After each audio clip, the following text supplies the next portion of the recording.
All right, Niners faithful, let's dive into the latest buzz surrounding San Francisco and where this team might be headed. The offseason chatter is already heating up, and the big question on everyone's mind is about Mac Jones and the future of the quarterback room. You've got Kyle Shanahan saying it's hard to imagine the Niners not having Mac in 2026, and honestly, that makes a lot of sense. He proved to be the stabilizing force this past season, stepping in when the team needed him most. Without him, San Francisco doesn't make the playoffs, and they definitely don't win 12 games. Brock Purdy missed almost half the season, and when Mac took over, he went 5-3, delivering some of the most memorable wins of the year. That game against Arizona in Week 3, that clutch drive to win it, and then the upset on the road in Los Angeles against the Rams. Those moments didn't just feel big, they were big. Mac threw for nearly 4,000 yards, and he showed the kind of leadership and poise that you just can't replace easily.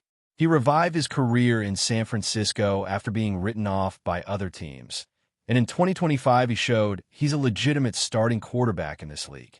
But here's the thing. The quarterback market is going to be wild heading into 2026 because the draft class looks pretty thin. Dante Moore is returning to Oregon, and Fernando Mendoza is the top prospect. But who's number 2? With Jaden Daniels going back to school, the next best option might be Ty Simpson, and he comes with some red flags.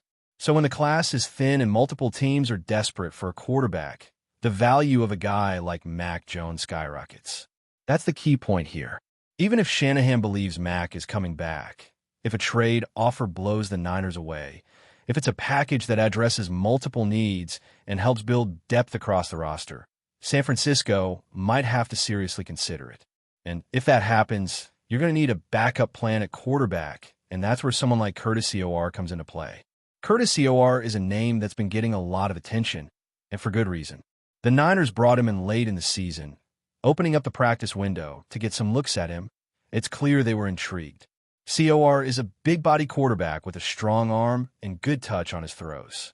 He doesn't run around like some of the mobile quarterbacks we see today, but he has a clean pocket presence and can deliver layered throws with timing and accuracy. That's exactly the kind of skill set that fits Kyle Shanahan's system, especially when you consider the way Shanahan likes to develop quarterbacks. COR had a breakout year at Indiana, leading them to the college football playoff, and that kind of experience in a pro-style offense is valuable. And it's worth noting that the Niners' new quarterback coach, who brought COR to Indiana, has already shown he has a strong eye for talent. He wanted COR at Ohio, and then made sure he got him at Indiana, which says a lot about how he evaluates quarterbacks. Now, could COR be the backup in 2026? Absolutely. But the bigger question is whether he could eventually be more than that. If the Niners trade Mac Jones, they could also look to draft a quarterback, but COR gives them a safer bridge option while they develop a rookie. And with the league's quarterback landscape getting more competitive, having that security matters. The Niners can't afford to enter a season with shaky quarterback depth, especially if they're aiming to compete for a Super Bowl. So whether it's COR, a draft pick, or another veteran, the team has to be smart about how they manage that position. And speaking of smart moves, let's talk about the defensive side of the ball, because this is where San Francisco has to get more aggressive. The pass rush was a major concern, and it's not just about edge rushers. The interior defensive line needs upgrades too. The Niners have talent like Nick Bosa, of course, and Mike Williams, but the depth beyond those guys needs to improve. You can't rely on just a couple of stars when the season gets long and injuries start piling up. That's why the conversation around the defensive line is so important. You want a group that can collapse the pocket consistently and also hold up against the run. Because if you can't do that, it puts extra pressure on the offense to carry the team every week. And while we're on the topic of depth, let's not forget the offensive line. This was a major issue all season long, especially in the run game. Christian McCaffrey didn't have the kind of room he deserved, and the interior line was consistently pushed back into the quarterback's face. There were times when it felt like the offense was being held together by pure willpower. The center and left guard spots need serious upgrades, and the team can't just hope the current group improves. They have to invest in better talent, because the offensive line is the foundation of everything. If you can't protect the quarterback and open lanes for the running game, It doesn't matter how talented your skill players are. The Niners need to take that more seriously in the offseason because this is the kind of thing that can make or break a championship run. And then you have the wide receiver room, which is another area that could use a major upgrade. The Niners have always relied on a strong run game and a balanced passing attack, but the league is evolving. Teams are getting faster and more explosive on offense, and if San Francisco wants to keep up, they need to add playmakers. That's why the talk about potentially trading for a top-tier receiver like A.J. Brown has become so interesting. The Eagles are a Super Bowl contender, and trading away a player like A.J. would be a huge decision. He's been one of the best receivers in the league, and even if he's a little older, his physicality and ability to make plays after the catch would fit perfectly in Shanahan's system. Imagine pairing A.J. with Ricky Pearsall and then adding another receiver in the draft or free agency. That's how you rebuild a wide receiver room overnight. Of course, the big obstacle here is the fact that A.J. is on an NFC team and the Niners are also a top contender. Why would Philadelphia trade him to a rival? It's a fair question, but at the same time, if the Eagles decide to pivot, the Niners are one of the few teams that could realistically make that kind of move. And if Shanahan can scheme A.J. open the way he's done with other receivers, you could see some insane production. The Niners would have a true alpha receiver, someone who could dominate at the catch point and create mismatches all over the field. It would change the offense instantly, and it would make San Francisco even more dangerous. So as we look ahead to 2026, the Niners have a lot of decisions to make. The quarterback situation is the biggest one, but it's not the only one. The team needs to address depth on the defensive line, improve the offensive line, and add explosive playmakers on offense. And if they can do all of that while keeping the core intact, they could be set up for another deep playoff run. But it all starts with making the right moves in the offseason and being willing to make tough decisions when the opportunity arises. All right, let's keep this rolling because the offseason is only getting more intriguing for the Niners, and there are still a ton of questions that need answers.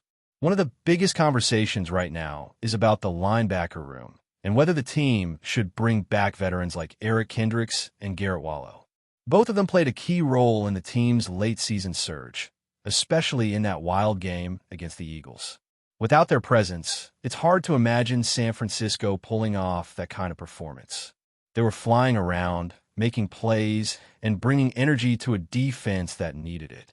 But the question becomes whether the Niners should commit to them long-term, or if they should look for younger options who can grow with the team. When it comes to Kendricks, it's worth noting that he's in his 10th NFL season. He came into the Niners mid-season and immediately made an impact. He was training hard, staying in shape, and clearly wanted the opportunity to play. But the reality is that age becomes a factor in football, especially at a position like linebacker where you're constantly taking hits and making quick reads. The Niners have to weigh whether Kendricks wants to keep playing and whether he can maintain that level of performance over another season. If he's willing to come back and still has that same motor, then he could be a valuable piece. But if the team is looking to build for the future, they might want to go younger and find a player who could develop into that role long-term. Garrett Wallow is an interesting case because he's still relatively young and he has shown he could be a solid contributor. With the number of injuries the Niners dealt with, depth was a major issue, and Wallow provided that depth when it mattered. If the team is going to address its linebacker depth, he's someone who makes sense to keep. You don't want to rely on a thin roster, especially when the defensive line is already in need of upgrades. The Niners need to think about how they can build a more sustainable roster, one that can withstand injuries and still perform at a high level. Wallow is the kind of player who can fit into that plan. Now, when we talk about roster building, you also have to consider the draft and how the team will approach it. The draft is a massive opportunity for the Niners to add talent, especially because they have some clear needs. The offensive line and defensive line are the two areas that stand out the most, and you can argue that the team needs to prioritize those spots early. The problem is that the draft is unpredictable. A player who looks like a sure thing in January can suddenly fall out of the top rankings by April. That's why the Niners need to be flexible and have a plan that adapts to what's available. If they don't find a suitable offensive tackle in the first round, maybe they go guard and plan to shift the player to tackle later. Trent Williams is still playing at a high level, but he's going to be 38 in July, and you can't ignore the fact that he won't be around forever. The Niners need to find the next left tackle, and they need to do it soon. If they can find a player who can play left guard now and then transition to left tackle later, that could be a smart move. It's a way to protect the future of the offensive line while still keeping the team competitive in the present. The Niners have done a good job of keeping their core together, but they need to make sure they're not relying on aging players without a plan to replace them. That's the difference between a team that contends for years and a team that peaks for a season and then fades. The best organizations always have a pipeline of talent ready to step in. Another big storyline that keeps popping up is the possibility of adding a game-changing receiver. We already talked about A.J. Brown, but there's another name that comes up in every conversation: Justin Jefferson. Right now, he's 26, which is still prime years for a receiver, and he's one of the most explosive playmakers in the league. But landing him would not be easy, and it would likely cost a first and a second-round pick, maybe more, and possibly even Mac Jones in a trade package. The Vikings are in need of quarterback, and if San Francisco is serious about making a move, they'd have to offer something that makes sense for Minnesota. And that's not a small ask. Jefferson is still elite, but he's coming off a season where his production dipped, and the Niners would have to consider whether that's a sign of a trend or just a one-year anomaly. Meanwhile, A.J. Brown is 29 and still a top-tier receiver, but he's older and he brings a different kind of dynamic. His strength at the catch point and ability to break tackles after the catch is what makes him special. And in Kyle Shanahan's offense, that kind of skill set can be devastating. The question is whether the Eagles would even consider trading him to an NFC rival. That's the real hurdle. The Niners are a Super Bowl contender, and the Eagles know that. Why would they hand a weapon like that to a team that could beat them in the playoffs? It's a tough sell, but if the price is right and the Eagles are ready to shake things up, anything can happen. The Niners have the cap space and the draft capital to make a splash, but they have to decide what kind of team they want to build. But before we dive in, don't forget to subscribe to 49ers Zone and hit the like button on this video. Your support helps us keep bringing you the latest updates on the San Francisco 49ers. And don't forget to share your thoughts on the news in the comments below. Rumors are swirling in the NFL world after San Francisco 49ers tight, and George Kittle exploded on social media, unleashing a tirade that has left fans divided and the league buzzing. Known for his fiery competitiveness and unfiltered personality, Kittle didn't hold back, posting a message that many interpreted as a direct call-out to both opponents and supporters. "We should have been there. You guys chicken out." The cryptic yet provocative words have sent shockwaves through the 49ers fan base, igniting a storm of responses that range from fervent agreement to outright backlash. The timing and target of Kittle's comments remain unclear, fueling speculation across sports media outlets and social platforms. Some insiders suggest that the outburst could be a reaction to a missed opportunity in a high-stakes game, possibly hinting at internal frustrations with team management or fan support. Others believe it could be a veiled message to rival teams, implying that the 49ers were ready to dominate, only to be underestimated or hindered by circumstances beyond the field. The ambiguity of Kittle's statement has only intensified the chatter, with fans dissecting every word for hidden meaning. Social media, as expected, exploded.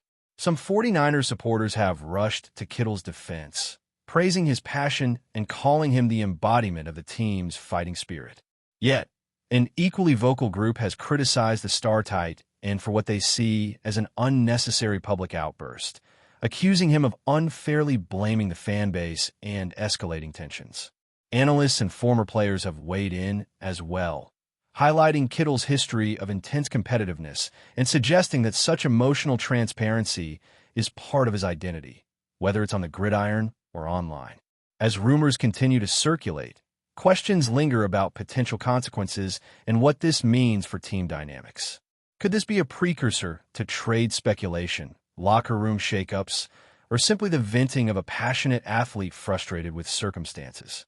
Whatever the truth, George Kittle has once again proven that when it comes to football and firebrand statements, he is a player who refuses to be quiet. The NFL community, meanwhile, watches closely debating not only what he meant, but what might come next for the 49ers rising star. That's it for this update. If you enjoyed the video and want to keep receiving exclusive news about the San Francisco 49ers, make sure to subscribe to 49ers Zone and give this video a like. We always look forward to hearing your comments and opinions. See you in the next video.